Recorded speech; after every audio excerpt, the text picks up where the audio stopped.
Приветствую тебя, вьювер, и добро пожаловать на мое следующее видео, посвященное изучению языка программирования C++. И сегодня мы разберем тему побитовых операторов. Эта тема такая очень интересная, я на самом деле люблю вообще работу с битами. Не то чтобы честно скажу, часто это приходится делать, но мне вообще нравится вся эта побитовая магия, и я собираюсь еще довольно сильно прокачиваться во всем этом деле. Вот, но ладно, смотрите, в принципе, побитовые операторы, давайте говорить честно, они не то чтобы очень часто будут вам нужны. Скорее всего, вы будете, вообще такие задачи решать очень редко. Но знать о них и понимать логику и понимать логику того, как работают побитовые операторы, я считаю, любой плюсовик, обязательно должен. И поэтому мы сегодня их разберем хотя бы на таком базовом, совсем поверхностном уровне. Вот, то есть мы разберем, по сути, побитовый и, побитовый или, побитовый XOR, побитовое отрицание и два шифта влево-вправо. Что ж, ладно, давайте от слов к делу. Перейдем, откроем редактор.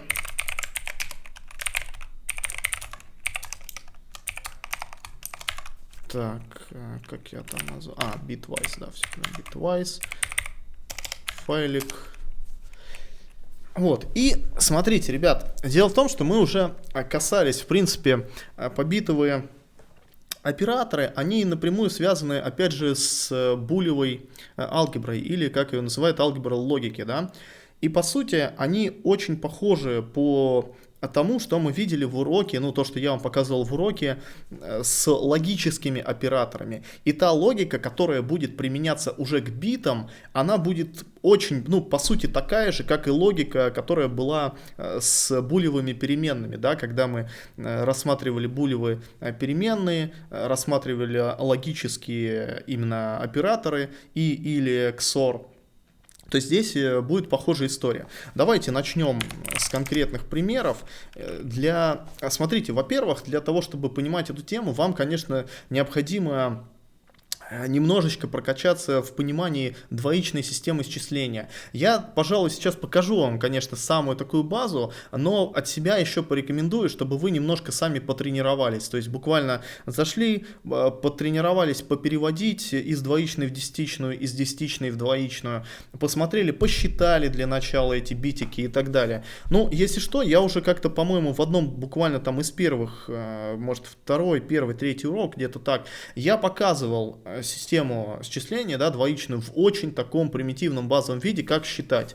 То есть понимаем, да, что у нас разряд меняется, у нас уже не 10 чисел умещается в один разряд, а всего 2. То есть у нас может быть либо 0, либо 1, все, то есть другого не дано.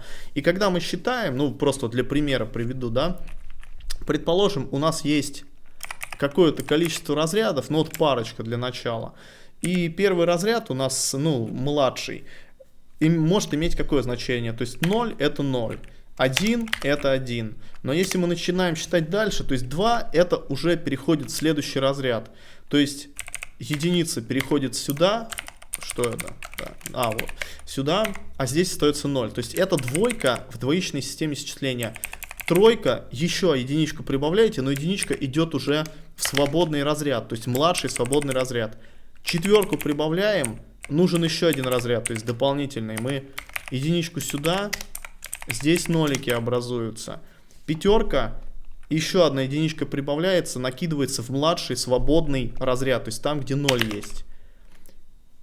Это пятерка, да. Шестерка, единичка, соответственно, переходит у нас в следующий разряд. То есть здесь становится 0, здесь становится единичка. Семерка. Накидываем еще одну единичку, переходит в свободный разряд с нулем.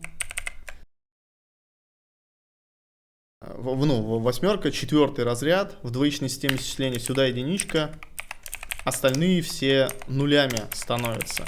Это я просто показал, но если кто-то не помнит или еще кто-то не изучал, то есть обязательно познакомьтесь чуточку поплотнее с двоичной системой счисления.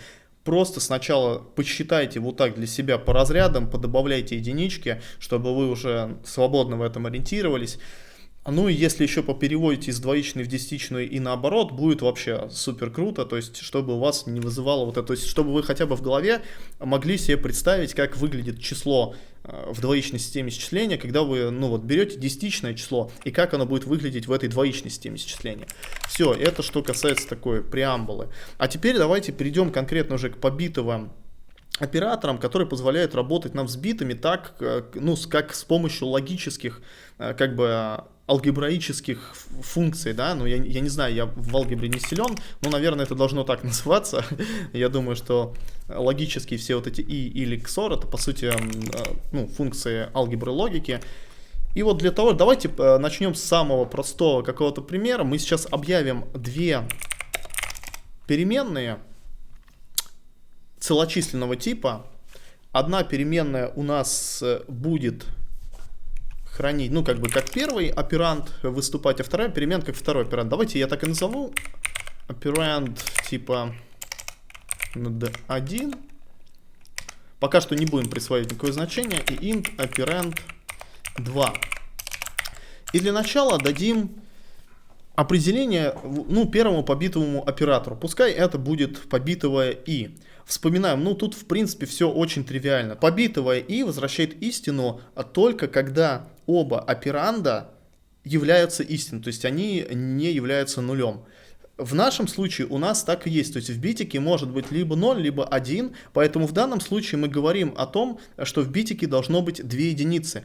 Но смотрите, в чем штука, что в случае с побитовой проверкой в битиках во всех, в каждом разряде должна, то есть там, где будет единица, в другом операнде, в этом же разряде тоже обязательно должна быть единица. То есть смотрите, если мы, помните, я вот сейчас считал, и, допустим, здесь у нас 1, то есть это в самом первом разряде у нас битик будет включен, единица, а, допустим, следующее число это будет 2, то есть у нас второй разряд будет включен. Так, хорошо, и давайте объявим еще одну переменную, которую назовем его result bits, да, такое говорящее, пускай будет немножко название, и применим между двумя этими операндами побитовое и. В этом случае именно побитовое и мы используем один амперсанд, а не так, как это было именно с логическим и, когда мы использовали два амперсанда. И вот теперь, получив результат, мы можем его вывести в консоль.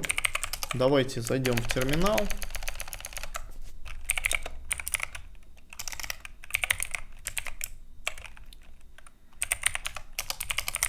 И соберем программу.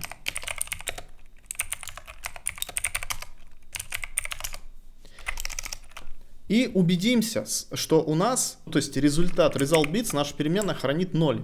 Почему?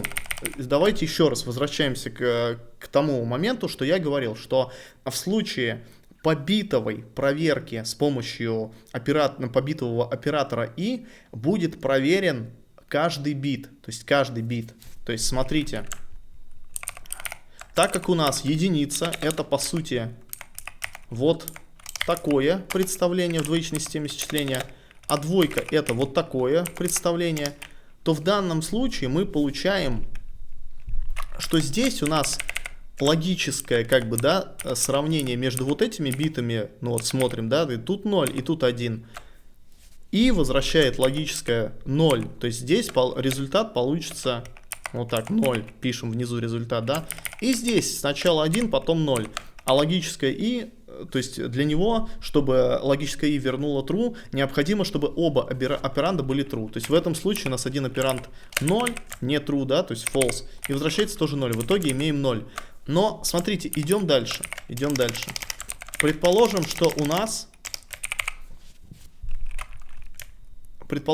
нас будет такое число, у которого будет один бит совпадать, а другой не будет совпадать. Для этого сделаем этот операнд равным 3. У тройки в двоичной системе счисления вот такое представление, 2 единицы. А у двойки 1, 0, опять же. Давайте скомпилируем. Так, use of undeclared, что? Виноват. Да, нельзя такое компилировать, пытаться, ребята. Сейчас. Так, а что? Не понравилось ему, что так сделал, да? Так, вот теперь еще раз компилируем программу, запустим ее. И увидим, что получилось 2. И вы скажете, почему 2? Вообще, что за число такое, почему получилось 2? Вспоминаем, опять же, что проверки при побитовом операторе, применении побитого оператора к операндам, тест как бы применится ко всем битам последовательно, в каждом разряде. И так как здесь, сейчас еще раз, да, я беру комменты, чтобы было более наглядно. Смотрите, проверка к каждому биту поразрядно, то есть для вот этих двух, сейчас мышкой тогда лучше покажу, для вот этих двух и для вот этих двух. Для этих двух логическое и возвращает что? 2 единицы, 2 true, соответственно вернет true. Ставим сюда 1. А для этих логическое и вернет что? 0 и 1. Есть 0, значит логическое и вернет 0. И то есть вот это и есть наш результат. А это что такое? Это 2 в бинарной системе счисления, да, двоичной. Это двойка. Что мы и получили, собственно, применив данный оператор и вернув результат. Давайте еще поэкспериментируем немножко. Может быть, просто сначала не совсем, да, явно понятно. Давайте предположим, я хочу... Есть у меня, допустим, значение 3 здесь лежит, а тут у меня значение... Пускай будет значение вот такое. Это 5, по-моему, да. 5, и тут 1, да, 5. И применим теперь с вот такими операндами, то есть сначала у нас тройка, и потом у нас идет пятерка, мы к ним применяем, соответственно, побитовое и. Компилируем программу, получаем 1. Почему 1? Давайте опять считать. В данном случае мы должны недостающий бит заполнить, соответственно, нулем. Вот. И считаем, что результат... Давайте я уберу пока комменты, чтобы было максимально наглядно. Здесь у нас какой 0 и 1 логическое и возвращает 0. Здесь у нас 1 и 0 то же самое логическое и возвращает. И 1, 1 единственный бит, который на тест логическим и вернет true единицу. Соответственно, мы получаем в результате единицу, что мы видим сейчас в консоли. Вот, ребят, это что касается логического и. Далее у нас оператор или, да. Вспоминаем, опять же, логические операторы или возвращает когда true. Нам достаточно хотя бы, чтобы один из операндов был true, то есть был единицей, и либо оба тоже подойдет. То есть в данном случае, знаете, давайте я даже не буду пока удалять, по крайней мере, вот это я удалю, ладно, а вот это не буду удалять. Давайте применим побитовый оператор или к нашим операндам 3 и 5, к которым мы только что применяли побитовый оператор и. Побитовый оператор или также отличается от логического, как и побитовый оператор и. То есть просто мы ставим одну палочку. В случае с логическим оператором или мы ставили 2 палочки, здесь ставим одну палочку. То есть логика ровно такая же, как с операторами и. То есть в логическом у нас 2 амперсанда, в побитовом 1 амперсанд. Здесь у нас в случае с или 2 палочки в логическом операторе. В случае с побитовым у нас уже 1 палочка остается. Так, воспроизводим результат, компилируем, запускаем программу, видим 7. Почему 7? Давайте еще раз считать. Беру опять-таки. Давайте еще раз считать. Так, логическое или применяется побитого в каждом операнде. Когда мы видим вот такой побитовый оператор, это именно побитовый, то есть он применится ко всем битам последовательно поразрядно. Просто еще раз повторяюсь, чтобы не осталось никаких сомнений у вас. Вот, понятно, первые вот эти разрядики у нас сравнились, так как единица здесь есть, соответственно, в результате будет единица, потому что логическое или. Здесь, опять же, 1, 1, возвращается единица. И тут, 1, 0, и тут тоже 1, 1, ну не тоже, точнее 1, 1, возвращается единица.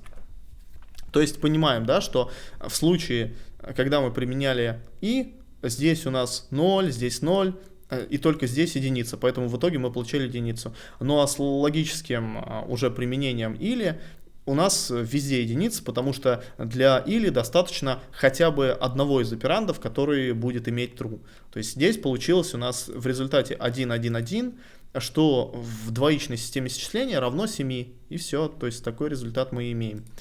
Далее, ребят, тут, я думаю, все, в принципе, довольно простенько. Применяем XOR. XOR выглядит вот таким образом. Галочка вверх, которая через Shift и 6 ставится на английской раскладке. XOR, вспоминаем, что он у нас истинный только в том случае, когда операнды отличаются. То есть, когда 0,1, 1,0. В остальных случаях он false. То есть, получается 0,0 false XOR, 1,1 false. И только когда 0,1, 1,0, вот тогда XOR будет уже истину возвращать. Соответственно, давайте, хороший, кстати, у меня пример получился с тройкой и пятеркой. Давайте еще раз посчитаем сначала. Посмотрим, 0,1, правильно, XOR должен вернуть 1. Здесь тоже 1,0, XOR должен вернуть 1. 1,1 уже все не подходит, XOR возвращает в этом случае 0. Это я просто показал. Теперь проверяем, так ли все как мы ожидаем, да? Компилируем программу, воспроизводим, видим, что 6. Совершенно верно. Вот эти биты, которые мы получили в качестве предварительного результата при применении побитого, да, в каждом разряде, это и есть представление числа 6 в десятичной системе счисления, его представление в двоичной системе счисления 1, 1, 0. Это именно и есть шестерка. Так, ребят, и смотрите еще, что остается. Побитовое отрицание. Побитовое отрицание интересная штука. Дело в том, что оно не просто как вот логическое, да, оно меняло true на false, false на true и так далее. В данном случае, так как мы применяем ко всем битам, мы переворачиваем каждый бит. Каждый. То есть, сколько бы их ни было, вот у нас инты, в них по сути 32 бита. Все 32 бита будут перевернуты, ребят, понимаете? То есть, и в данном случае, когда мы говорим про побитовый оператор отрицания, мы говорим про унарную операцию. То есть это унарный оператор, который может быть применен только к одному операнду. То есть в данном случае мы работаем, когда вот XOR использовали, мы работаем с бинарным, да, оператором. Побитого и побитого или это все бинарные операторы. Но отрицание побитого это унарный оператор. И давайте предположим, мы хотим применить побитовое отрицание, которое записывается вот таким вот образом. Ну, например, к операнду 1. Что мы получим? Сейчас, возможно, немножко вас удивит сначала результат. Я еще раз объясню. Да, undeclared. Это unused. Минус 4. Вы скажете вообще, что это за дичь, братан? Что это такое? А все дело в том, напоминаю, что у нас перевернулись все биты, абсолютно все биты. То есть те биты, их 32, да? То есть, грубо говоря, давайте я даже сейчас не поленюсь, я вам полностью представлю в битовом виде вот это число.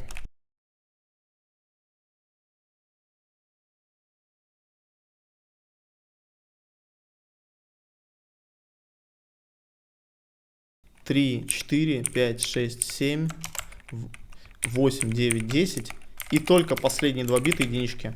По сути, я вам сейчас представил буквально подряд то, как хранится вот эта троечка, вот эти данные в нашем инте. Int это 4 байта, либо 32 бита, то есть в каждом байте у нас 8 бит, а поэтому это 32 бита. И вот все эти биты, кроме последних, потому что у нас 3, они равны нулю. Были равны нулю до того, как мы применили побитовое отрицание. То есть мы перевернули все эти биты, и все вот эти биты превратились, сейчас, после побитового отрицания, прям напишу, типа, напишу нормально сейчас, после отрицания. Вот так, то есть вот это. После отрицания все это превратилось вот в такое.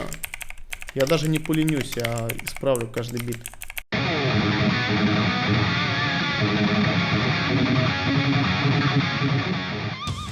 То есть, смотрите, после переворота, то есть логического отрицания, у нас просто перевернулись все биты, абсолютно все биты. То есть стало все наоборот. То, что было нулем, стало единичкой бит, да, стало единичкой. А те биты, которые были единичными, стали нулевыми. И поэтому мы получили новое представление. Но почему это равно минус 4, я в этом уроке, ребят, объяснять не буду. Просто могу сказать, что в данном случае, так как у нас единичка в старшем бите стоит, это означает, что это отрицательное число.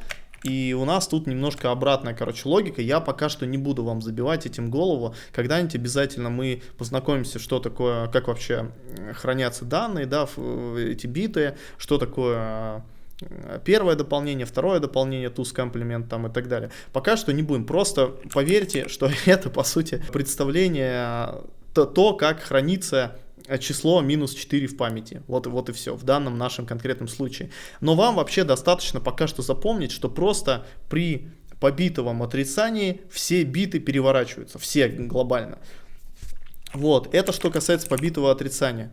Также есть еще два побитовых оператора очень интересных. Это так называемые сдвиги или шифты еще по-английски, да? Сдвиг очень интересная штука. Мы буквально двигаем битики.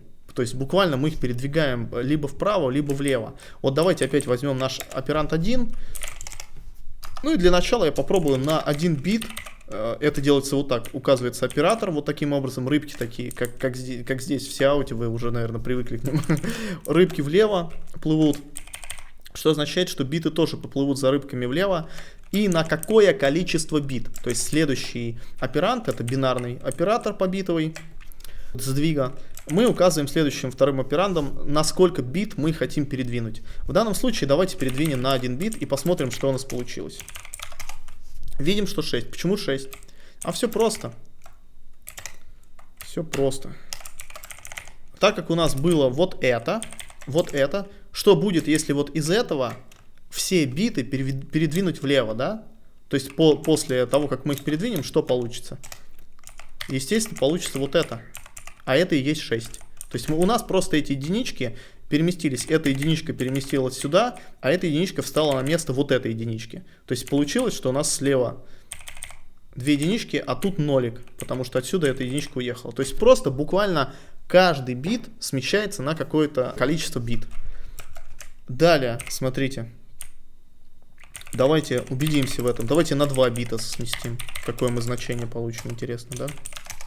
12. Почему 12? Смотрите. То есть биты мы сдвинули 2 раза. То есть вот это первый сдвиг, да, грубо говоря, мы его уже проверили. А второй сдвиг какой будет? То есть в 4-й разряд перейдет та единичка, которая в 3-м была. Та единичка, которая была во 2-м разряде, перейдет в 3-й разряд. А это нули. А это что такое? Это 12 есть. То есть это 8, вот это 8. Ну, можете сами посчитать, я не буду полностью, да. Ну, хорошо, окей, я сейчас накину быстро. Эта единичка уже 8, а эта единичка уже 4. То есть если вы сейчас проверите, посчитаете 1, 2, 2 единички 3, и это 4. То есть 4 плюс 8, можете по разрядам сразу смотреть, 8 и 4, 12. Вот, ребят, это сдвиг у нас влево, да. А что будет, если мы будем сдвигать вправо? Там же типа все, там младший разряд, что будет происходить? Они будут пропадать, ребят. То есть буквально те битики, которые будут уходить дальше младшего разряда, они как бы канут в лету. Смотрите, собираем программу. Видим 1. Почему 1? Давайте я сейчас удалю вот это. Почему 1, да? Ну, все просто, потому что битик тут 0 так и остается. Битик из 2-го разряда перешел в 1-й, поэтому тут 0 остался. А битик из самого 1-го младшего разряда, он канул в небытие. Он пропал, потому что это был младший разряд. Все. То, что смещается дальше младшего разряда, оно просто пропадает. Вот, ребят, то есть... Смотрите, все, ну давайте, хотите вот еще дополнительно, да, тоже проверка, сейчас на 2 разряда переместим. Можете сейчас предположить, ну, как вы думаете, какой будет результат? Просто вот можете даже на паузу видео поставить, подумать, это элементарно, да? Результат будет 0. воспроизводим, видим 0. Потому что оба бита переместились. То есть дальше вправо от младшего разряда. Все, они пропали, они канули. Так, ребят, я думаю, что вам достаточно, в принципе, той информации, которую я вам преподнес в этом видео. Сразу скажу, что будет еще одно, посвященное по битовым операторам, и в нем я вас познакомлю с таким понятием, как битовые маски, из той магии битов, которые они в себе таят. Спасибо вам большое за просмотр. Если контент вам нравится, то подписывайтесь на канал, ставьте мне лайк и бейте в колокольчик, потому что будет еще масса контента. Также напоминаю, что я открыт к нормальной критике, добро пожаловать в комментарии, или если вы хотите, например, увидеть какой-то новый контент, милости прошу. Напоминаю, что также я стримлю на Твиче, и ссылку на мой канал вы можете найти в описании под практически любым актуальным видео, которые выходили за последние пару с лишним недель. Еще раз спасибо большое за просмотр, удачи вам в обучении и пока!